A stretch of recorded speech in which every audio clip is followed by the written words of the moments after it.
জাতিসংঘের ৮০তম সাধারণ অধিবেশন শুরু হচ্ছে আগামী সপ্তাহে। ডানপন্থী অ্যাক্টিভিস্ট চার্লি কার্কের হত্যাকাণ্ডের পর এবার আজকে সন্ধ্যায় পেনসিলভেনিয়ায় বন্দুক হামলায় প্রাণ গেল ৩ পুলিশ অফিসারের, ২ জনের অবস্থা গুরুতর। হত্যাকারী নিজের গুলিতে আত্মহত্যা করেছেন। এই ঘটনায় এমন একটা বৈশ্বিক আয়োজনের আগে দেশের আইন শৃঙ্খলা পরিস্থিতি নিয়ে নতুন করে প্রশ্ন যোগ করছে। জাতিসংঘের আয়োজনে যোগ দিতে বিশ্ব নেতারা যখন নিউ ইয়র্কে আসার প্রস্তুতি নিচ্ছেন, তখন প্রেসিডেন্ট ডোনাল্ড ট্রাম্প তার দ্বিতীয় স্টেট সফরে গেলেন ব্রিটেন। রাজকীয় অভ্যর্থনা দেওয়া হয়েছে বিশ্বের সবচেয়ে শক্তিশালী দেশের প্রেসিডেন্টকে। মুগ্ধ তিনি আতিথেয়তায়। লাল গালিচা সংবর্ধনা, তোপধ্বনি ও অশ্বারোহী বাহিনীর প্রদর্শনের মতো রাজকীয় আড়ম্বরের মধ্য দিয়ে সস্ত্রীক ট্রাম্পকে স্বাগত জানায় রাজপরিবার। এই আয়োজনে অংশ নেন ব্রিটিশ সামরিক বাহিনীর ১৩০০ সদস্য। ছিল প্রায় ১২০টি ঘোড়া।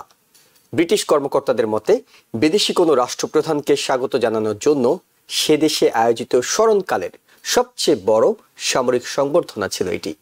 ট্রাম্পের এবারে সফরকে বলা হচ্ছে নজিরবিহীন, কারণ এ নিয়ে দ্বিতীয়বারের মতো ব্রিটেনে রাষ্ট্রীয় সফরে গেলেন তিনি। এর আগে কোনো মার্কিন প্রেসিডেন্ট ২ বার রাষ্ট্রীয় সফরে ব্রিটেনে যাননি। ২০১৯ সালে প্রথমবারের মতো রাষ্ট্রীয় সফরে সস্ত্রীক ব্রিটেন গিয়েছিলেন ট্রাম্প। তার ব্রিটেনে যাওয়ার প্রতিবাদে বিক্ষোভ হয়েছে বেশ বড় আকারে। অভিনব বিক্ষোভের অংশ হিসেবে রাজপ্রাসাদ উইন্ডসর ক্যাসেলের দেয়ালে প্রজেক্টরের মাধ্যমে ফুটিয়ে তোলা হয় ট্রাম্প ও অ্যাপেস্টাইনের সম্পর্কের বিভিন্ন মুহূর্ত। এই ঘটনায় ৪ জন বিক্ষোভকারীকে গ্রেপ্তারও করেছে লন্ডন পুলিশ। বিভিন্ন জরিপে দেখা গেছে ট্রাম্প দেশটিতে অজনপ্রিয়। এজন্য লন্ডন পুলিশ নিরাপত্তা ব্যবস্থা জোরদার করেছে। রাজপ্রাসাদের আশপাশে ১৬০০ পুলিশ সদস্য মোতায়েন করা হয়েছে। লন্ডনের রাস্তায় চলমান ভ্যানে এলইডি স্ক্রিনেও প্রদর্শন করা হয়েছে ট্রাম্প ও অ্যাপেস্টাইনের ছবি। কেন এত ক্ষুব্ধ তারা? বেশ কয়েকজন বিক্ষোভকারীর সাথে আমরা কথা বলেছি। সেখানে হাজার হাজার বিক্ষোভকারী ছিলেন। তারা বিভিন্ন ইস্যুতে তাদের প্রতিক্রিয়া জানিয়েছেন। আমরা একটু শুনে আসতে চাই বিক্ষোভকারীরা কি বলছেন, কেন ট্রাম্পের বিপক্ষে তারা এত বিক্ষোভ করছেন। Quite simply because I dislike everything that Trump and his administration represent just around the globe. Absolutely awful. They're far too influential. He should look back to his own country affairs and let us no interfere to other people country, especially in Gaza. He should stop. He should stop arm Israel. He killing kids and journalists. Like deference to America, and the majority of people in this country want an end to Israel's genocide in Israel. And showing up here is the easy part, right? That why not do that, right? But the harder part is making more noise than this, right? Raising money, getting people to vote, actually changing how politicians engage with this guy and these policies, turning the really ugly tide that's been happening now for too many years. I am here because I think he's disgusting, and I think that everyone should know, everyone in the world should know what's happening in the States. So the fact that we've allowed him to come here, we've spent millions of pounds on his security and all that sort of a thing. Why? What benefit is there? Like, we don't need any of the trade deals. Frankly, it's made me lose some more respect for Starmer. I mean, I was going to come anyway, but I think because of the racist march that took place on Saturday, so many people came out to march then, but more people feel the opposite of that in this country. And so I think we need to be out just mobilising to show that we're for equality and inclusivity, and that we're against a racist and a rapist coming to our country and getting the visit and the rollout that he's getting at the moment. দেশের ভিতরে আরেকটি বড় খবর হলো president ট্রাম্পের ক্রমাগত চাপের মুখে অবশেষে ইন্টারেস্ট রেট কমানোর ঘোষণা দিয়েছে federal reserve. President Donald Trump দ্বিতীয় মেয়াদে ক্ষমতা আসার পর প্রথমবারের মতো সুদের হার কমানোর সিদ্ধান্ত নিল ফেডারেল রিজার্ভ। বুধবার ফেডারেল ওপেন মার্কেট কমিটি ১১-১ ভোটে নীতি সুদের হার 0.25% কমিয়ে 4 থেকে 4.25% মধ্যে নামিয়ে আনার সিদ্ধান্ত নেয়। তবে নতুন গভর্নর স্টিফেন মিরান এই সিদ্ধান্তে দ্বিমত পোষণ করেন। মাত্র 1 সপ্তাহ আগে ফেডে যোগ দেয়া মিরান বর্তমানে White House council of economic অ্যাডভাইজার্সের চেয়ারম্যান পদ থেকে ছুটিতে আছেন। তিনি 0.50% হারে সুদ কমানোর পক্ষে মত দেন। প্রশ্ন ছিল তাই, প্রেসিডেন্টের চাপের মুখে স্বাধীনভাবে কাজ করতে পারছে কিনা ফেড? চেয়ারম্যান জেরোম পাওয়েল কি উত্তর দিয়েছেন সেটা একটু শুনে আসতে চাই। Relatedly, how can you maintain the public's perception the Fed is politically independent with this dynamic? Thank you. So we did welcome a new committee member today, as we always do, and the committee remains united in pursuing our dual mandate goals. We're strongly committed to maintaining our independence, and beyond that, I really don't have anything to share. New York সিটিতে Israel প্রশ্নে বড় ধরনের অবস্থান পরিবর্তনের ঘোষণা দিয়েছেন mayor প্রার্থী Andrew কুমো। New York টাইমসের রিপোর্টে বলা হচ্ছে, কুমো বলছেন গাজা যুদ্ধ এখনই বন্ধ হওয়া উচিত, সেখানে ভয়াবহ পরিস্থিতি চলছে বলেও তিনি স্বীকার করেছেন। অথচ এর আগে তিনি এমনকি ইন্টারন্যাশনাল ক্রিমিনাল কোর্টে নেতানিয়াহুর পক্ষে আইনজীবী হিসেবে লড়ার কথা বলেছিলেন। এমনকি নির্বাচিত হওয়ার পর প্রথম বিদেশ সফর হিসেবে ইসরায়েলে যাওয়ারও ঘোষণা দিয়েছিলেন। তার এই অবস্থান বদলকে আরেক প্রার্থী জোরান মামদানির বিজয় হিসেবে দেখছেন রাজনৈতিক বিশ্লেষকরা। এসব বিষয়ে কথা বলবো টিভিএন 24 নিউজ নেটওয়ার্কের নিয়মিত আয়োজন আওয়ার ডেমোক্রেসি অনুষ্ঠানে। আপনাদের সাথে আছি আমি ইহসান জুয়েল, এবং আমাদের সাথে অতিথি হিসেবে যুক্ত হচ্ছেন টেক্সাসের A&M ইন্টারন্যাশনাল ইউনিভার্সিটির প্রফেসর ডক্টর মেহনাজ মোমেন, শিক্ষাবিদ ও রাজনৈতিক বিশ্লেষক শেখ আল মামুন। আপনাদের দুজনকেই স্বাগত জানাচ্ছি আওয়ার ডেমোক্রেসি অনুষ্ঠানে। শুনছিলেন অনেকগুলো বিষয় নিয়ে আমরা কথা বলছিলাম। প্রফেসর ডক্টর মেহনাজ মোমেন, আপনার কাছে শুরুতে যে বিষয়টি জানতে চাই, 22 তারিখ থেকে সাধারণ অধিবেশন জাতিসংঘের, সেখানে বিশ্ব নেতারা প্রায় 150 বেশি দেশের রাষ্ট্রনেতারা আসছেন। অনেকে আসছেন না, অনেকে আসতে পারবেন না। যারা আসছেন তাদের নিরাপত্তার বিষয়টি সবচেয়ে বেশি গুরুত্ব দেওয়া হয়, এবং আমরা জানি সিক্রেট সার্ভিস, NYPD এবং FBI থেকে শুরু করে যারা আছেন তারা সর্বোচ্চ গুরুত্ব দিয়ে এই বিশ্বের এই আসরটিকে নিরাপত্তার বলয়ে ঢেকে রাখেন। 80তম অধিবেশন, এর আগে খুব একটা এই অধিবেশন কেন্দ্র করে নিরাপত্তার হুমকি তৈরি হয়নি। কিন্তু এবার পরপর দুটি ঘটনা, চার্লি কার্ক এবং পেনসিলভেনিয়ায় গুলি করে 3 জন পুলিশকে মেরে ফেলা, এই বিষয়টি বিশ্ব নেতাদের মনে আতঙ্ক তৈরি করবে কিনা, কিংবা দেশের সামগ্রিক আইন শৃঙ্খলা পরিস্থিতির যে বৈশ্বিক ইমেজ সেটি কিছুটা ক্ষতিগ্রস্ত হচ্ছে কিনা? আচ্ছা, আপনি যদি আমেরিকার বৈশ্বিক ইমেজ নিয়ে কথা বলেন, এটা তো আমি বলবো যে এই বছরে যখন থেকে নতুন প্রেসিডেন্ট আসলেন সেখান থেকে বৈশ্বিক ইমেজ অনেকটাই একেবারে আপনার মানে একদম ধ্বংস হয়ে গেছে বলতে পারবো।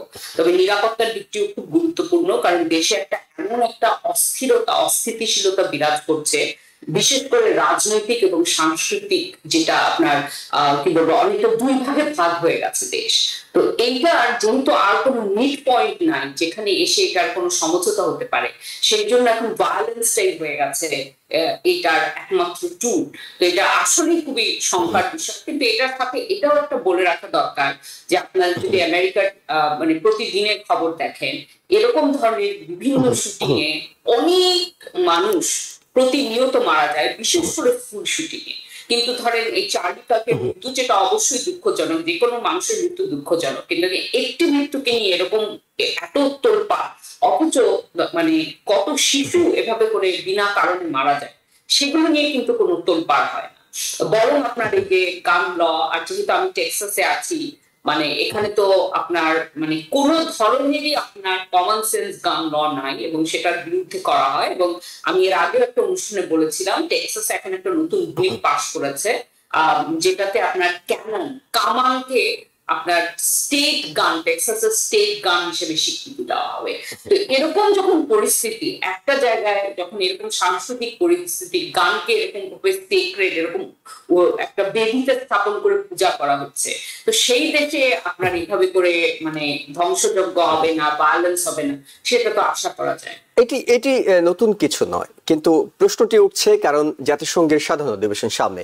ঠিক সেই সময়টাতে আপনার কাছে জানতে চাচ্ছি, এটি কি কোনো আতঙ্ক তৈরি করবে, কিংবা নিরাপত্তার জন্য যারা আসছেন তাদের মনে কোনো ভীতি তৈরি করবে কিনা?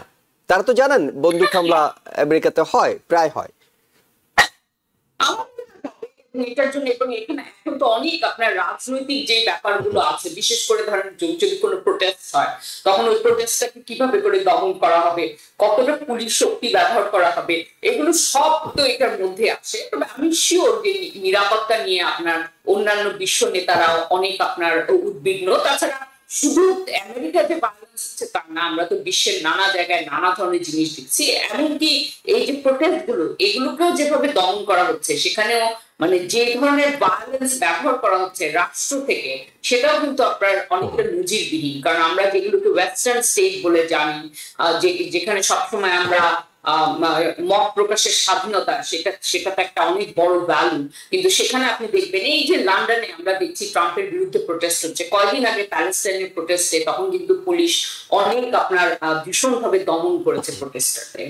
সেই তুলনায় গ্লোবাল সাউথ আপনি যদি দেখেন, মেক্সিকো সিটিতে অনেক বড় প্রোটেস্ট হয়েছে গাজাকে নিয়ে, এবং মেক্সিকোর এখন যে প্রেসিডেন্ট উনি কিন্তু একজন জুইশ প্রেসিডেন্ট, কিন্তু সেখানে সেটা অনেক আপনার মানে ভালো মতো একটা প্রোটেস্ট হতে পেরেছে। যেগুলো আমরা, যে ভ্যালুস গুলো আমরা গ্লোবাল নর্থ থেকে আশা করি, সেগুলো কিন্তু এখন আমরা আমেরিকা, ইউরোপ, ইউকে এসব জায়গায় আমরা এখন পাচ্ছি না এবং এইসব বিষয় নিয়ে অনেক আলোচনা হচ্ছে।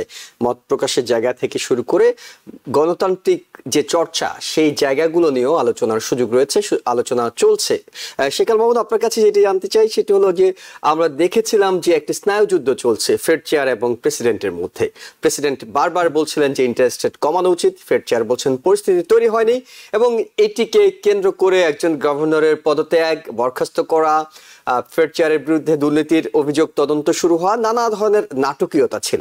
অবশেষে আজকে ঘোষণা এসেছে ফেডের রেটটা 0.25% কমেছে। এটি রাজনৈতিক চাপ কিনা প্রশ্ন ছিল এবং প্রশ্নের উত্তরও দিয়েছেন, কিন্তু তিনি বিস্তারিত বলতে চাননি।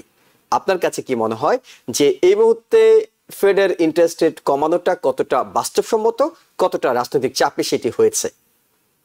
Well, thank you, but I don't think it's a federal, it's not President Trump's pushing to make this quarter point or 25 basis point drop. Of course, it's not, because আপনি যদি মুডিস ইকোনমিস্ট বা Goldman sax বা JP Morgan চেয়ে তাদের যে economist আছে, তাদের যে সার্ভে এবং তাদের যে ওপিনিয়ন, তাতে কিন্তু this is the right moment, because আমরা জানি যে unemployment, it's the job creation is slowing down. আপনি যদি লাস্ট কোয়ার্টারে দেখেন, লাস্ট মান্থে দেখেন, that we're only 70,000, like 80,000. It's really, really poor.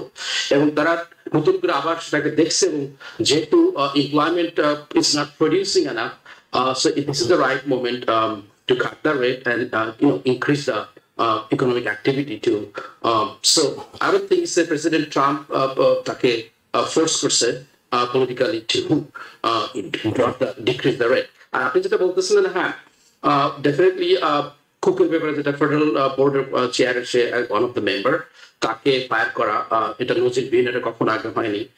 President এরকম কোনো কাউকে ফায়ার করে, this is the first time, but still কোর্টটা স্টিল তাকে বহাল রাখছে, এবং she is going to be the still the federal reserve bank বোর্ডের ওয়ান অফ দ্য মেম্বার, এবং তার vote is very important.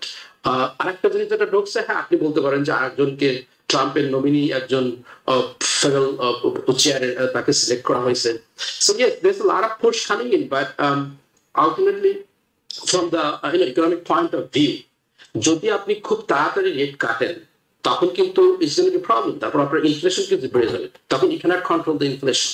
So এটা কিন্তু আপনার ইকোনমিতে আরো বেশি নেগেটিভ ইম্প্যাক্ট পড়বে। এটা কিন্তু সমস্ত ইকোনমিস্টরা বলে আসছে। So it's not wise to simply cut the interest rate and make it lower and lower. তখন কিন্তু আরো সমস্ত দ্রব্যমূল্য বেড়ে যাবে, তখন কিন্তু রেগুলার লোকদেরকে, স্পেশালি যারা মাইনরিটি, যারা পুয়ার, বিলো মিডল ক্লাস, তাদের জন্য কিন্তু everything is going to be very, very, very expensive. So Trump কিন্তু এসব কোনো চিন্তা না করে কিন্তু এগুলো কিন্তু বলে, কিন্তু আসলে আপনি যদি একটা ইকোনমিস্টের কথা চিন্তা করেন, তখন কিন্তু তারা কখনোই এটাকে অ্যাকসেপ্ট করবে না। সো ওয়েল, আমি এখন মনে করি না যে আসলে এই কোয়ার্টার বেসিস পয়েন্ট বা ইন দ্য ফিউচারে বা নেক্সট মান্থে অক্টোবর এবং নভেম্বর সে আরো হয়তো 25 বেসিস আনাদার 25, যেটি বলেছেন যে এই বছরে আরো দুইবার এবং 2026-এ একবার হয়তো ইন্টারেস্ট রেটটা কমানো হতে পারে। সেখানে মামুন, যেটি জানতে চাই, এই ফেডারেল ইন্টারেস্ট রেট কমানো বাড়ানো এটি একটা অঙ্কের খেলা, কিন্তু সাধারণ জনগণ যারা, আমাদের দর্শক যারা, তারা জানতে চান যে আমার লাভ কি, অর্থাৎ এই যে ইন্টারেস্ট রেট কমানো হলো 0.25%, এতে আসলে জনজীবনে কি প্রভাব পড়বে? অর্থাৎ কালকে যে মানুষটি বাড়ি কেনার কথা ভাবছেন, যে মানুষটি গ্রোসারি করার কথা ভাবছেন, যে মানুষটা ব্যাংকের সঙ্গে লেনদেনের কথা ভাবছেন, তাদের জীবনে আসলে কি প্রভাব পড়বে, ইতিবাচক ও নেতিবাচক, এই কমানোর ফলে, সেটি একটু যদি পরিষ্কার করেন।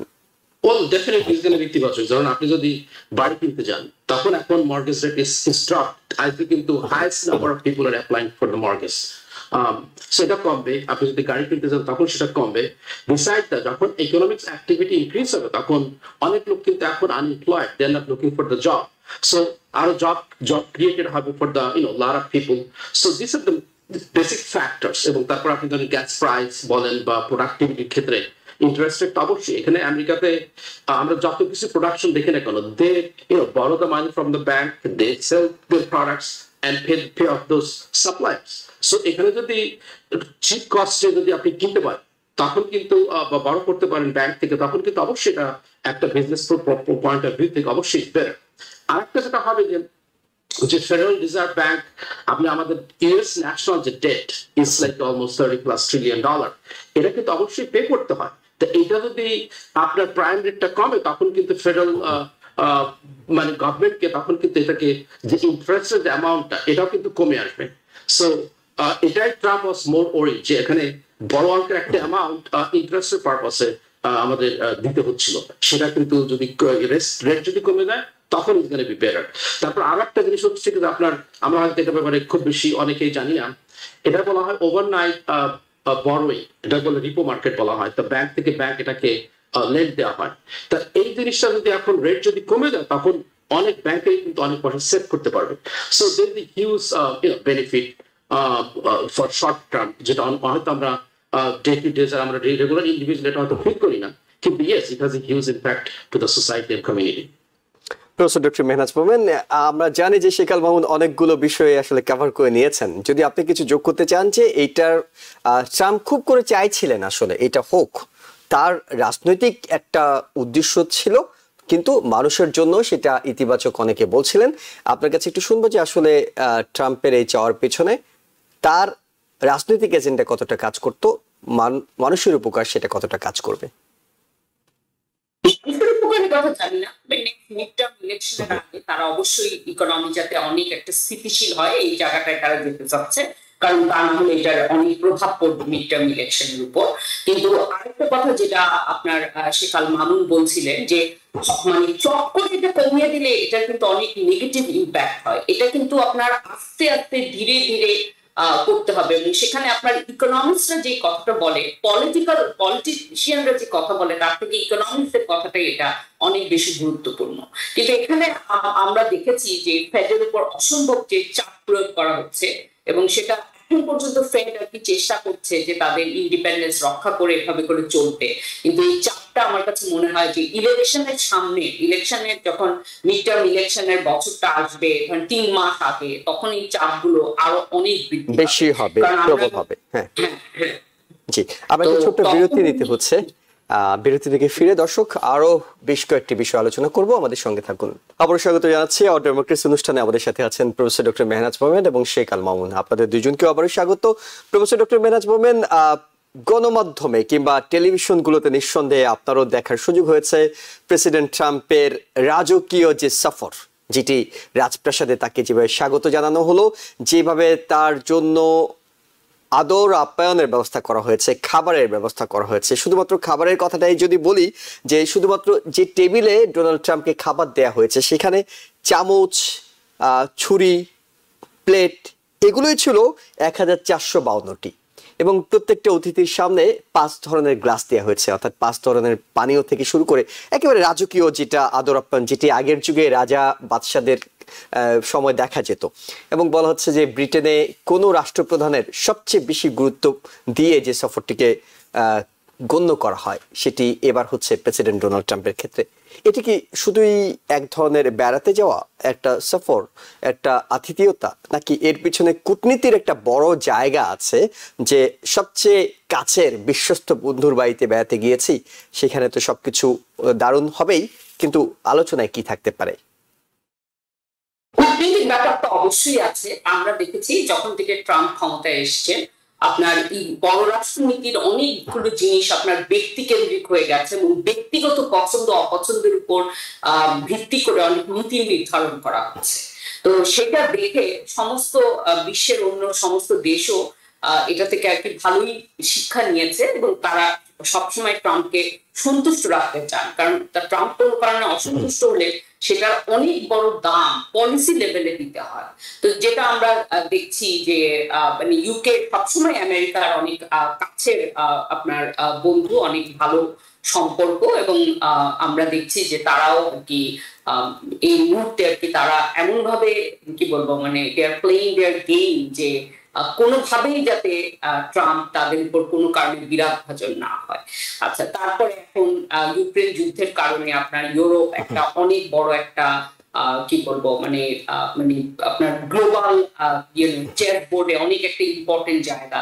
তো সেই সমস্ত অনেক কিছু নিয়ে ইউকে চেষ্টা করছে। যেমন আমরা প্রথমেই দেখেছি যখন ট্যারিফ হলো তখন ইউকে এসে প্রথমেই নেগোশিয়েট করে ওই জিনিসগুলো চেঞ্জ করার তাদের সপক্ষে নেওয়ার চেষ্টা করেছে। তো এগুলো আমি বলবো যে এই যে তার যে আতিথেয়তা সেগুলো সেই ওই কূটনৈতিক চালেরই অংশ। সবাই এখন চাচ্ছে যে ট্রাম্প যেখানেই যাবেন তার যাতে অনেক সন্তুষ্ট থাকেন, কারণ তার ব্যক্তিগত সন্তুষ্টি অসন্তুষ্টির উপর আপনার পলিসি নির্ভর করছে। জি, শেখাল মাহমুদ, আপনার কাছে জানতে চাই যত বড় আপ্যায়ন হচ্ছে তত বড় বিক্ষোভ হচ্ছে বাইরে, এবং বিক্ষোভকারীরা আমরা দেখছিলাম যে অভিনব কিছু পদ্ধতি অবলম্বন করছেন। তারা রাজপ্রাসাদের গায়ে প্রজেক্টর দিয়ে প্রেসিডেন্ট এবং অ্যাপেস্টনের যৌথ মুহূর্তের যে ছবিগুলো, তাদের বন্ধুত্বের যে ছবিগুলো, সেগুলো তারা তুলে ধরছেন বিভিন্ন জায়গায়। একেবারেই লন্ডন শহর জুড়ে দেখা যাচ্ছে যে তারা ভাসমান চলমান ভ্যানের মধ্যে সেখানে এলইডি দিয়েও দুজনের ছবি সাজিয়ে দিচ্ছেন। এই সফরে অ্যাপেস্টন এত বেশি গুরুত্বপূর্ণ হয়ে উঠলো কিনা কেন, কিংবা প্রেসিডেন্ট ট্রাম্পের বিরুদ্ধে এত বিক্ষোভী হচ্ছে কেন? Well, Epstein is not the factor. Factor is Trump is associated with Epstein. এবং সেটাই তারা প্রুভ করতেছে। You know what? Trump is not a good guy. He's not the kind of president like Roosevelt in Second Order সময়, যখন Churchill used to live in the White House, এবং যখন লন্ডনে bombing করা হচ্ছিল, জার্মান বাহিনী যখন বম্বিং করতেছিল, তখন কিন্তু আমেরিকাকে তারা বেক করতেছিল। যদিও আমরা জানি হিস্টোরিক্যালি যে আমেরিকা ব্রিটেনকে তারা এখান থেকে বিতাড়িত করছে। France was really good friend, ফ্রান্সের পয়সা দিয়ে কিন্তু আমেরিকা যুদ্ধ করছে এবং বিকেম ইন্ডিপেন্ডেন্ট। বাট আপনি যদি হিস্টোরিক্যালি দেখেন, America and Britain is so close. তার কারণ ইউরোপকে রিলিভ করার জন্য, ইউরোপকে স্বাধীন করার জন্য সেকেন্ড ওয়ার্ল্ড থেকে কিন্তু আমেরিকা ইজ হিউজ কন্ট্রিবিউশন। তারা provided the arms, human power, soldiers, everything. এরপর আপনি ধরেন সেই ভিয়েতনাম ওয়ার থেকে শুরু করে কোরিয়ান অর মিডল ইস্ট 91 থেকে শুরু করে ইংল্যান্ড এবং America it's like a undivided two partners. এবং ধরেন আপনার France, China, Russia, they could be separated, কিন্তু ইউনাইটেড স্টেটস এবং UK was never been separated from the international politics.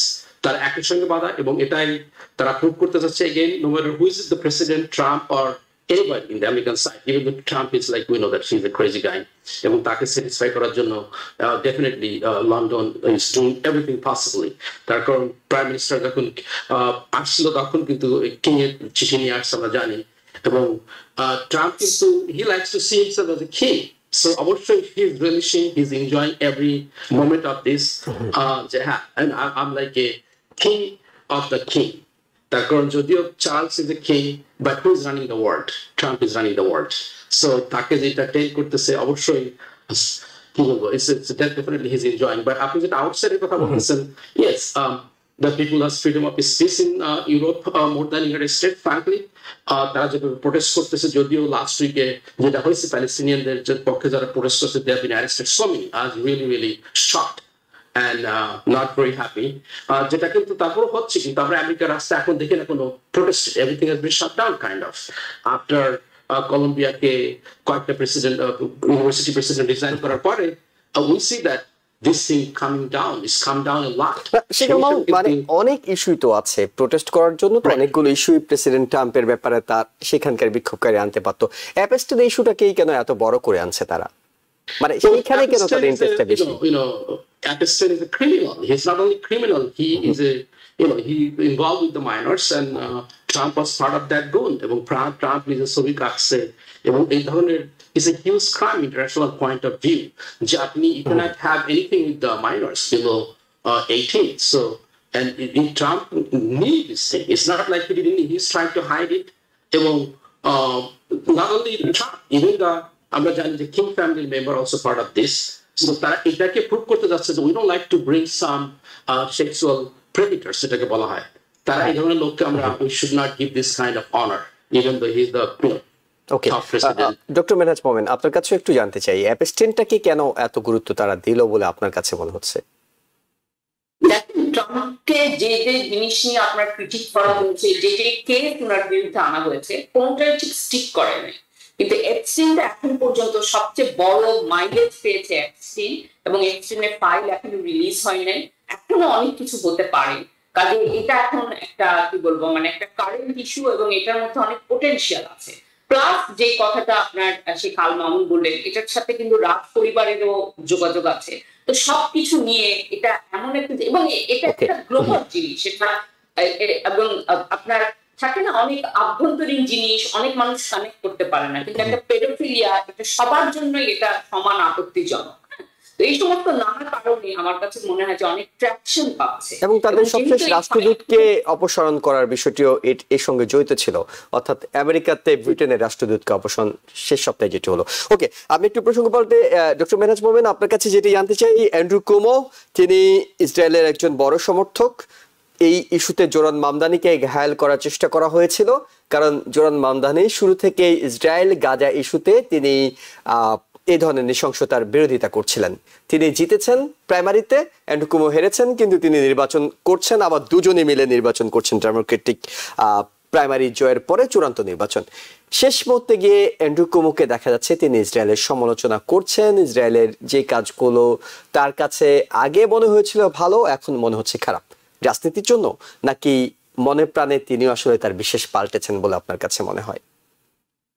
আচ্ছা, আমরা দেখি বেশিরভাগ পলিটিশিয়ান যখন যে কথাটি বলেন এটা একটা স্ট্র্যাটেজি হিসেবে বলেন। তো অ্যান্ড্রু কুমোর যেটা হিসাব ছিল যে ইসরায়েলকে কোনোভাবে অসন্তুষ্ট যদি করে তাহলে আপনার ডোনার থাকবে না। ইসরায়েল হয়তো উনি আসলে হয়তো ওরকমই কমিটেড হয়তো ফিল করেন, কিন্তু তার থেকেও বড় কারণ যে ইসরায়েলের ডোনার যে টাকাটা আসছে, এবং সেই কারণে উনি এরকম একটা সাংঘাতিক আপনার স্ট্রং পজিশন নিয়েছিলেন। এবং উনার যে স্ট্র্যাটেজি ছিল যে অ্যান্টাই সেমিটিক বলে জোহরান মামদানিকে তার কেরিয়ার, পলিটিক্যাল কেরিয়ার ধ্বংস করে দেওয়া যাবে, কিন্তু সেটা কিন্তু একদমই সম্ভব হয়নি। এবং জোহরান মামদানির আপনি যদি ভোটার দেখেন, তার সেকেন্ড বিগেস্ট ভোটার কিন্তু জুইশরা। হ্যাঁ, এখন যেরকম দেখা যাচ্ছে যে জোহরান মামদানিকে যেটা ধারণা করা হয়েছিল যে অ্যান্টাই সেমিটিক, এই ট্যাগটা একবার সেটে গেলে একদম তিনি ধ্বংস হয়ে যাবে, সেটা একেবারেই হয়নি। এবং সেখানে আমি বলবো যে জোহরান মামদানির আমি সাহসের প্রশংসা করব, অনেকটা ভ্যালুর জায়গা থেকে উনি এসছেন, কারণ এটাতে তো ওনার স্ট্র্যাটেজিক্যালি কোনো কিছু বিজয়ের নাই। উনি বলেছেন যে হ্যাঁ, আমি আপনার জেনোসাইডের বিরুদ্ধে, আমি সবার স্বাধীনতায় বিশ্বাস করি। এবং উনি কিন্তু যখন সবাই বলছিল এটার কারণে উনি পরাজিত হবেন, কিন্তু উনি ওনার জায়গা থেকে কিন্তু একচুলও নড়েন। এবং খুবই ইন্টারেস্টিং, এখন দেখা যাচ্ছে যে আপনার ডেমোক্রেটিক পার্টির ভোটাররা কিন্তু ডোনার না, কিন্তু ভোটাররা কিন্তু বিপুল সংখ্যক, প্রায় 80% বেশি, তারা কিন্তু আপনার ইসরায়েলের সমালোচনা করতে তারা পিছপা হচ্ছে না। কিন্তু এখানে ভোটার যাই বলুক না কেন, ডোনারের ব্যাপারটা কিন্তু অনেক গুরুত্বপূর্ণ। কিন্তু এই মুহূর্তে দেখা যাচ্ছে আপনার ভোটারদের যদি আপনি 80% হারান, তাহলে আপনি এত টাকা নিয়েও আপনি কোনোভাবে জিততে পারেন। তো সেইটাই হিসাব করে আপনার অ্যান্ড্রু কুমো তার একটু নরম সুরে কথা বলছে। কিন্তু এখানে এটা অবশ্যই আপনার লক্ষ্য রাখতে হবে যে অ্যান্ড্রু কুমোর যে তার যে অবস্থান পরিবর্তন হচ্ছে, এটা কিন্তু স্ট্র্যাটেজিক কারণে, কোনো ভ্যালু থেকে না। কিন্তু জোহরান মামদানির যে আমরা পজিশনটা দেখছি ইসরায়েল, গাজা, এগুলো জিনিস নিয়ে, প্রত্যেকটা কিন্তু ভ্যালুর উপর বেস করে, স্ট্র্যাটেজির উপর না। এবং আমার কাছে মনে হয় যে ইলেকশন যখন হবে তখন জোহরান মামদানি, যদি ডেমোক্রেটিক পার্টি কোনোভাবে জোহরান মামদানিকে যেমন তারা বার্নি স্যান্ডার্সে করেছে এভাবে করে কোনোভাবে ধ্বংস না করে, আভ্যন্তরীণ ভাবে যদি কিছু না করে, তাহলে তার বিজয় আসলে ঠেকানোর কোনো উপায় নেই। জি, শেখ আল মামুন, দেখলাম গত সপ্তাহে গত শুক্রবারে অ্যান্ড্রু কুমো ব্রঙ্কসে একটি মসজিদেও গেলেন, প্রথমবারের মতো গেলেন, এবং এটি নিয়ে অনেকেই আলোচনা করছেন যে প্রথমবারের মতো তিনি মসজিদে গেলেন। তাকে গির্জা সিনাগগে নিয়মিত যেতে দেখা যেত নির্বাচনের প্রচারণার সময়, এবং তাকে প্রশ্ন করা হয়েছিল এর আগে একবার যে আপনি শেষ কবে মসজিদে গিয়েছিলেন, প্রশ্নের উত্তর দিতে পারেননি। এখন আবার তিনি ইসরায়েল প্রশ্ন তার আপোষ করছেন। সামনে নির্বাচনে যে টার্গেট থেকে তিনি এগুলো করছেন সেখানে কোনো মাইলেজ পাবেন বলে আপনার কাছে মনে হয়? মাইলেজ পাবে না, কিন্তু আপনি এখন টিভিএন যদি তাকে ইনভাইট করে, definitely he is gonna come to give interview to the TVN. আমি দেখছি রিসেন্টলি রাইট, অনেক সোশ্যাল মিডিয়া অ্যাক্টিভিস্টের এতেও তিনি যাচ্ছেন, সোশ্যাল মিডিয়ায় যাচ্ছেন, একটা বাংলা আউটলেট আমি দেখছি তাকে ইন্টারভিউ দিতে আসছে। So proving himself that his house shape is, he did not do his homework. তারপর এখানে যে ব্রঙ্কসে বলেন, কুইন্সে বলেন যে বাংলাদেশি বা সাবকন্টিনেন্টাল একটা huge block of voters very vibrant to this city, সেটা কিন্তু সে আগে কখন ফিল করেন। সে বলছে যে of course Jewish is a billion Jewish live in the New York City, the largest Jewish population in the whole United States. There's no deny. I mean, they have so much money, resources, media connection and everything. But those things that Dr. Mehrnaz Mohammed, but ultimately people are understanding this. You cannot buy those votes like the way the Bloomberg bought all the votes, even though he was not a political party. Because of his money, his power. কিন্তু এবারে দেখা যাচ্ছে যে people understand যে তুমি তোমার ব্যাকগ্রাউন্ডটা কি, আসলে কি তোমার অবজেক্টিভটা কি, আসলে কি তুমি আমাদেরকে ভালো পাও নাকি আসলে ভালো পাও না। সো সেটাই কিন্তু দেখে এখন কুমো ইজ মুভিং হিজ গ্রাউন্ড এবং প্রুভিং হিমসেলফ ইজ অ্যাকচুয়ালি ফ্লপার। তো ফ্লপ হলে people is not going to vote for him. So eventually Mamdani is going to be the next mayor of the great city of New York City. খুব so আমরা আমাদের টেলিভিশনে মামদানি এসেছিলেন, তিনি interview দিয়েছেন, তিনি বাংলাদেশি কমিউনিটির বিভিন্ন প্রশ্নের উত্তর দিয়েছেন, অর্থাৎ যে প্রশ্নগুলো আমরা তুলে ধরেছিলাম তার কাছে কমিউনিটির, সেটাও তিনি করেছেন। আমাদের এখানে তার নির্বাচনী ক্যাম্পেইনের প্রচারণাও চালিয়েছেন। আমরা তার সাথে ছিলাম, তার প্রচারণাগুলো কভার করে যাচ্ছি নিয়মিত। প্রফেসর ডক্টর মেহনাজ মোমেন, আপনার কাছে একটু জানতে চাই, বাংলাদেশ প্রসঙ্গে জানতে চাই। বাংলাদেশ একটা পথ খুঁজছে, উত্তরণের পথ খুঁজছে। গণতান্ত্রিক একটা সংকট থেকে 5 অগস্টের জন্ম হয়েছিল, তারপরেও অনেক সংকট নতুন নতুন করে নতুন চেহারায় ফিরে এসেছে। এখন জুলাই সনদকে কেন্দ্র করে খুঁজছে কিভাবে জুলাই সনদটাকে বাস্তবায়ন করা যায়। এবং এক্ষেত্রে জাতীয় ঐক্যমত্য কমিশনের সহসভাপতি ডক্টর আলী রিয়াজ তিনি বলছিলেন যে তারা একটা সুপারিশ করতে পারে সাংবিধানিক আদেশ জারির মাধ্যমে এটিকে সংবিধানে প্রবেশ করানোর, যেটি হয়তো আপনার মনে থাকার কথা যে প্রেসিডেন্ট জিয়াউর রহমান যখন সামরিক সরকারের মাধ্যমে এসেছিলেন তিনিও কিন্তু সাংবিধানিক আদেশ জারি করে নানা সংকট, নানা নতুন নতুন বিষয়গুলো কাটিয়ে ওঠার জন্য, বিশেষ করে গণতন্ত্রকে ফেরানোর জন্য, বাকশালের পরে যে গণতন্ত্র বন্ধ করা হয়েছিল সেটিকে ফেরানোর উদ্যোগ নিয়েছিলেন। এখন জাতীয় ঐক্যমত্য কমিশন এই সুপারিশটি করছে, এটি কতটা ইতিবাচক, কিংবা এটির ব্যাপারেও তো রাজনৈতিক ঐক্যমত্য দরকার হবে, এটি সম্ভব হবে কিনা? দেখেন, সবসময় যে রাজনৈতিক ঐক্যমতের দরকার হয় তা কিন্তু না, কিন্তু কখন রাজনৈতিক ঐক্যমত ছাড়াও সবকিছু চলতে পারে, যখন আপনার স্ট্রাকচারটা ঠিক থাকে। কিন্তু গত 15 বছরে আমাদের যে মানে রাষ্ট্রের যে কাঠামো, অবকাঠামো, সেটা এমন ভাবে সেটা আপনার মানে ধ্বংস হয়েছে, এমন ভাবে হয়ে গেছে, যেই কারণে আমাদের কোনো পদক্ষেপে মানে প্রতিটা পদক্ষেপে আমাদের একটা বাধার সম্মুখীন হতে হচ্ছে, এবং সেটা লিগাল বাধা, পলিটিক্যাল বাধা, মানে অনেক ধরনের বাধা। এখন যেটা আমার কাছে মনে হয় খুবই গুরুত্বপূর্ণ যে এই নির্বাচনে একটা যাওয়ার পথটা যাতে আপনার একটা কি বলবো একটা স্মুথ একটা ট্রানজিশন হয়, এবং এই কারণে যে প্রস্তাবগুলো আপনার আলী রিয়াজ দিচ্ছেন বা অন্যরা দিচ্ছে যে আপনার এই জুলাই সনদকেও এটার কি বলবো মানে এখন এটার একটা বৈধতা দেওয়া। কারণ আমার কাছে মনে হয় যে যে ধরনের সংস্কার আমাদের দরকার ছিল এবং যে ধরনের সংস্কারের আমরা আশা করেছিলাম সেই ধরনের সংস্কারের আগেই নির্বাচন হবে, তখন এই সংস্কার ছাড়া যদি হয় তাহলে এই যে চেঞ্জ গুলো হলো, এই যে জুলাই অগাস্ট আন্দোলনের ফলে এটার একটা বৈধতা তৈরি করতে হবে, না হলে আপনার আরো অনেক বেশি সাংবিধানিক ক্রাইসিস তৈরি হবে। তো এটা একটা জায়গায় এসে এটাও আমি বলবো অনেকটা ব্যান্ডেডের মতো একটা চেষ্টা করা হচ্ছে, যাতে আপনার যখন নতুন একটা সরকার আসবে তখন আবার সেই সরকারের বৈধতা নিয়ে যাতে কোনো প্রশ্ন না উঠতে পারে। মানে একটা ট্রানজিশনের পথ করার আগে একটা মোটামুটি একটা একতার একটা জায়গা তৈরি করার চেষ্টা করা হচ্ছে। এবং আমার কাছে মনে হয় এই ডাকসু নির্বাচনে যখন আমরা দেখলাম যে শিবির আপনার আমি জানি অনেক অভিযোগ আছে, কিন্তু তারপরও এটা মনে হয় স্বীকার করতেই হবে যে শিবির আর কি অনেক তারা মানে অনেক কি বলবো মানে তারা অনেক ভালো মতো বিজয়ী হয়েছে। এবং এরকম না যে এই তাদের এই বিজয়টা আপনার ইলেকশনে আপনার কি বলবো মানে আমরা সেটার একটা প্রতিফলন দেখি, মানে হ্যাঁ মানে শিবিরের ক্ষমতা আমার কাছে মনে হয় তারা প্রমাণ করেছে, এবং তার থেকেও বেশি বিএনপির অক্ষমতা সেটা প্রমাণিত হয়েছে। তো সেই জন্য এখন ইলেকশন প্রসেসটা যাতে একটি স্মুথ থাকে, ইলেকশন এর বৈধতা থাকে এবং সবার জন্য গ্রহণযোগ্য হয়, সেটার কারণে বাকি জিনিসগুলো, বাকি কনটেক্সটটা তৈরি করার চেষ্টা করা হচ্ছে।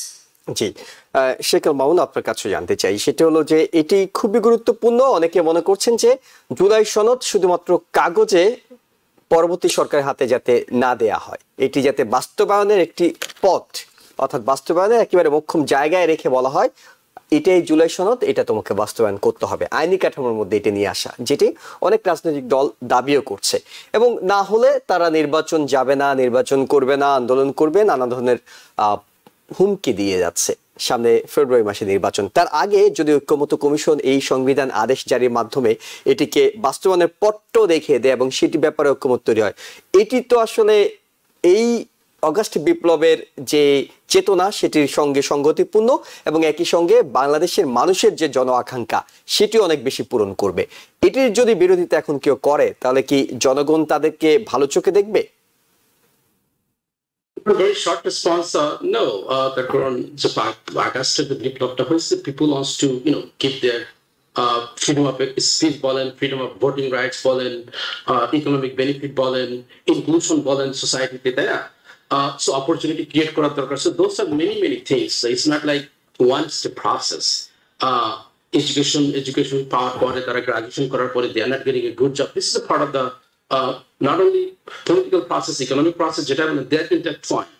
So অবশ্যই এমন কিছু করা উচিত এই মুহূর্তে যে বাংলাদেশ সামনের দিকে যাক, পলিটিক্যাল স্ট্যাবিলিটি আসার দরকার আছে। Definitely we don't want to fight because Bangladesh technically is such a densely populated country.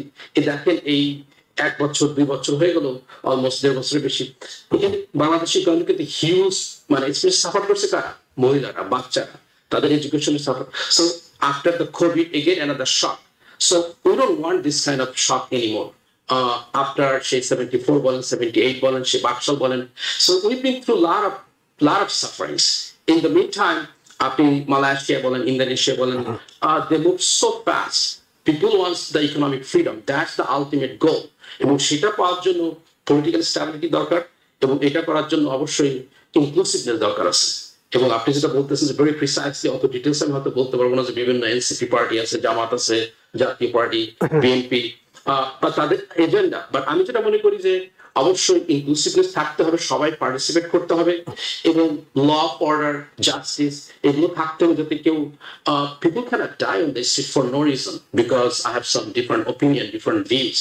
So those are the things is to also protected. So যেটা এখন current government is not doing, previous government didn't do this, so it's been going on for a long time. এবং বাংলাদেশের, আপনারা দুজনেই হয়তো একমত হবেন, বাংলাদেশের রাজনীতিতে এই মুহূর্তে সবচেয়ে বড় একটা যে গুজব কিংবা অনিশ্চয়তা আছে সেটি হলো ফেব্রুয়ারি নির্বাচনটি ঘিরে। কারণ বারবার আমরা গত 2 সপ্তাহ ধরে দেখছি প্রেস সচিব বারবার বলছেন ফেব্রুয়ারিতে যে কোনো মূল্যে নির্বাচন হবে, ফেব্রুয়ারিতে যে কোনো মূল্যে নির্বাচন হবে, অর্থাৎ তিনি নিজেই বারবার করে এটি বলছেন। এই কারণে অনেকে মনে করছেন যে কোথাও না কোথাও এই ফেব্রুয়ারিতে নির্বাচনটি না হওয়ার বিষয়ে এক ধরনের চাপ তৈরি হচ্ছে, এক ধরনের পরিস্থিতি তৈরি হচ্ছে, কেউ সুযোগ সন্ধানীরা সুযোগ নেওয়ার চেষ্টা করছেন। তাই সরকারের পক্ষ থেকে সরকার চায়, প্রফেসর ডক্টর মোহাম্মদ ইউনূস তিনি বলা শুরু করেছেন যে ফেব্রুয়ারিতে নির্বাচনের পর তিনি কোথায় ফিরে যাবেন, কোথায় দায়িত্ব পালন করবেন, অর্থাৎ তিনি যে আর এটিকে কন্টিনিউ করতে চান না সেই আভাসও দিচ্ছেন। কারণ কোথাও না কোথাও এক ধরনের জল ঘোলা করার চেষ্টা করা হচ্ছে। নিঃসন্দেহে আমরা এখান থেকে যেমন দেখছি বাংলাদেশের মিডিয়া, বাংলাদেশের রাজনৈতিক বিশ্লেষক তারাও পরিস্থিতি পর্যবেক্ষণ করার সুযোগ পাচ্ছেন এবং আশা করা হচ্ছে যে সরকার যদি সচেতনই থাকে যে কোথায় আসলে সমস্যাটা তৈরি হওয়ার চেষ্টা করছে, তারা সতর্কতার সঙ্গে সেই পরিস্থিতি ডিল করে এই ফেব্রুয়ারিতে জাতীয় নির্বাচন রাজনৈতিক সরকারের হাতে হয়তো ক্ষমতা যাবে। আমরা সেই প্রত্যাশা করে শেষ করছি আজকের মতো আওয়ার ডেমোক্রেসি অনুষ্ঠান। আপনাদের দুজনকে ধন্যবাদ জানাচ্ছি, দর্শক যারা দেখছিলেন সবাইকে। TBN 24 টেলিভিশন দেখতে আজই কল করুন 7187776556। লগ ইন করুন www.totalcablebd.com। নিউ ইয়র্ক থেকে সম্প্রচারিত TBN 24 টেলিভিশন বিশ্বজুড়ে বাঙালির কণ্ঠস্বর।